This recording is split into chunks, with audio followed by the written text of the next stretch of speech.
my name is Katie Weatherup, and I'm a shamanic practitioner, and I'm so excited about my new program on right livelihood. So, one of the things that I believe a lot of people suffer with is having a job that they really find it a chore and a struggle to get up in the morning and go to. They, dislike their job, maybe even hate their job. They feel really trapped because, they won't have the money or the resources that they need to feed themselves or their families if they don't suck it up and go in for the day. And yet, there's a tension and a struggle and a pain with doing something that you really do not want to do, would not prefer to do with your day. And it's hard because if you use up all your willpower making yourself go to a job that you don't want to go to, there's often not a lot left for health and self-care and energy left over at the end of the day for relationship and connection. So all the things you support in your life by doing a job that you don't love, you may not even have the ability and the bandwidth to enjoy when you get off work. And I have this new program that I would love to share on right livelihood because I believe that there are many, many, many ways that you can quickly upgrade the experience that you're having at work and give yourself the energy that you need in order to move efficiently and effectively to something that's more aligned. So for some people, there are ways to work within the job you have and make it not so miserable and make some shifts. And for other people, it's just about not being so depleted at the end of the day by a misaligned job that you don't have the energy and the resourcefulness and the drive and the self-confidence to be able to make a change. And for some people, the right thing is a side hustle. So originally my shamanic practice was a side hustle. I wrote my books while I was still an engineer, at least the first one. And then I built the practice in the background and then shifted into it full time, which has been wonderful. And it was a very secure way to make the change, but I really needed to have energy left over at the end of the day, so I couldn't have a day job in corporate America that was so exhausting and depleting that I had nothing left over in order to work on the upgrade. And what I would offer is I think that a lot of people have a very complicated and nuanced and effective understanding of what works and doesn't work in romantic relationship. For me, for example, if I can't communicate with someone, romantic relationship, friendship, whatever, no matter how luminous their soul is, no matter how delighted I am, no matter how much I'm in appreciation, I'm not going to be able to sustain relationship. And so it's better to be in their fan club than trying to be their friend or be romantically involved with them, because it'll make me crazy. And there's a lot of learning and growing that went into and self-knowledge that has me walking away from really shiny things because I know what I can work with. And I also have the things where, if there's something I don't prefer about someone, I know that if there are a bunch of other good things that are needs met enough, it'll be worth working with, this little pet peeve. Like there'll be enough emotional abundance and joy and delight that will turn something that, is a quirk that I don't prefer rather than something that works my last nerve. And in relationships, as in jobs, we can work with things that aren't perfect if there are enough other needs met. And by other needs met, I'm putting the money to the side for the moment. Like the money is important, it's a big reason for showing up, but putting the money to the side for sustainability in work, there have to be other places you're getting needs met other than the money, and there can't be anything that's so impactful and intolerable and egregious that's across a deal breaker in order to have sustainability. We've all probably had the experience of working jobs we absolutely hated in the short term because it was economically necessary or we didn't have the skills for something else, but that isn't long-term sustainable. And staying in a job that really is a deal breaker, much like an abusive relationship, usually what breaks is someone's health, and then they have to figure it out with a health problem if you force yourself to stay in something that is toxic and destructive and really, really problematic. So I'm going to cover a lot of ground in this program, as I like to do, and I can't promise that I'll perfectly solve every problem, but at the end, I believe you'll have a really good map for being able to decide if your job is toxic and you need to just be on the most efficient path to something that at least isn't toxic, so then you can build the thing you really want. A lot of times people want to go to their perfect livelihood from something awful, and what I would offer is if you have a good enough job, you're not going to be depleted. Like trying to make a change from depletion is really hard. Whereas if you're at baseline, if you're in equilibrium, if your health is okay and your relationships are okay and your job is okay, you have the resources to be a lot more resourceful and tap into your magic and see the destiny path and work smarter, not harder. Talk to other people. There's so much more that's available. Whereas when we're in a depleted place and we're really in struggle and pain, our brains don't work as well. We're in survival state. Our instincts are going to scream at us to stay in the horrible situation because it's familiar, even though it's making us miserable. So I want to address if you're really depleted, what's the fastest path to get up to baseline so you just have a job you don't care for rather than a job that actively makes you miserable.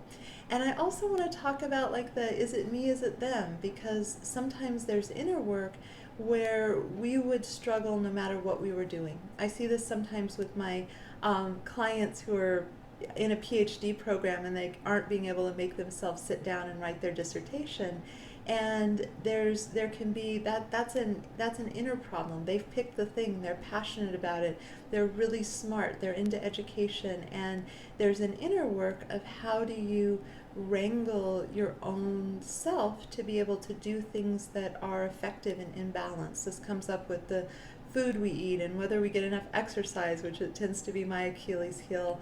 There are lots of ways that it's an inner problem, and the job is just one of the mirrors that's being held up for a part of you that is needs a little adult supervision, a little bit of structure, and of course plenty of time to play. Or is it that there's really something that is not right with this job? It's a toxic culture.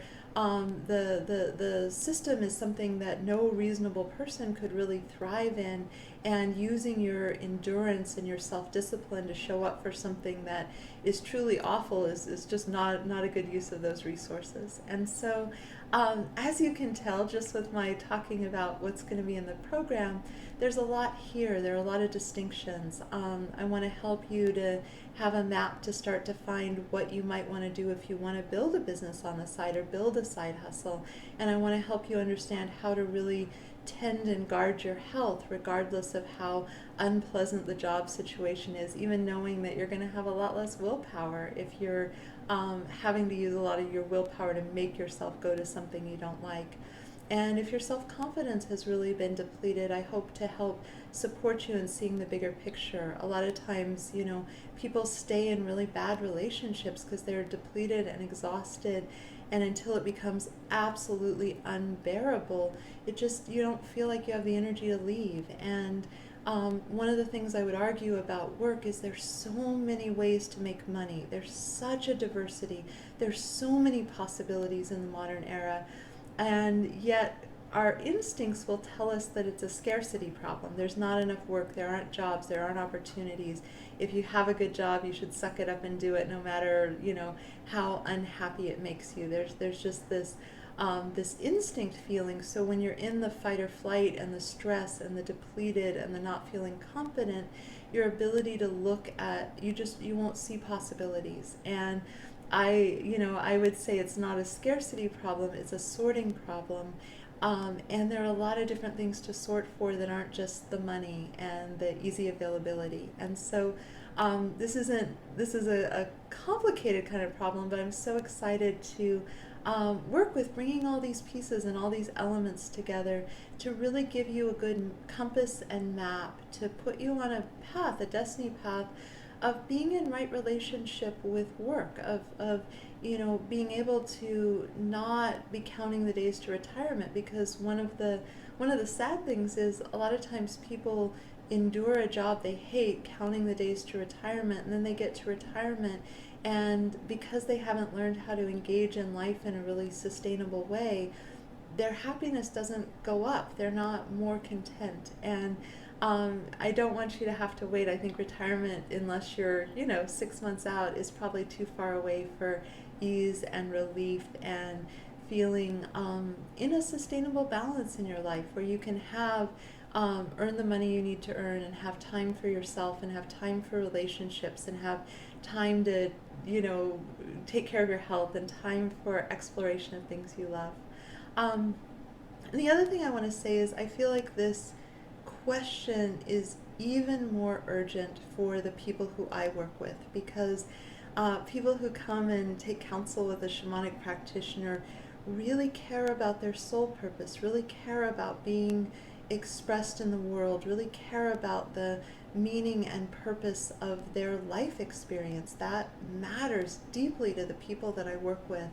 And the good news is there probably isn't just one true thing, maybe it's good news, maybe it's bad news, that would have your soul at the end of your life with your committee feeling really satisfied about how you traded your time and talent for money that was a hell yes to your soul, that your soul was like, yes, I am on board with that. I feel satisfied with how that all went down.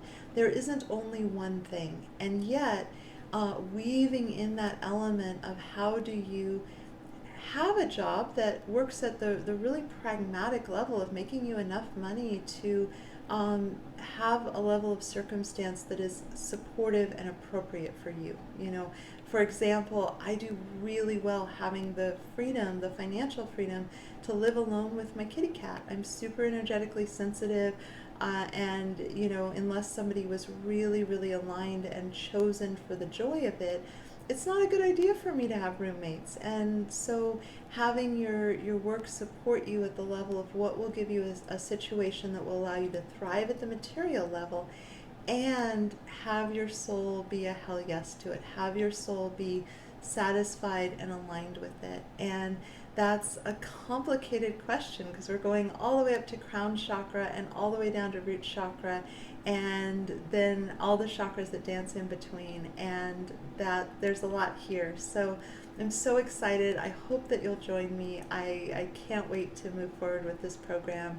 And thank you so much for listening. And even if my program doesn't feel like quite the right fit, I would so invite you to engage with some of these questions here, because I believe that it is really critical to be on a destiny path that leads to sustainability at the financial level that isn't costing you too much in some other area, that isn't costing you health, that isn't costing you joy, that isn't costing you relationships, that isn't costing you feeling really out of sync with your soul purpose. And I really love that about my life, that I have that, and there are a lot of different ways to get there.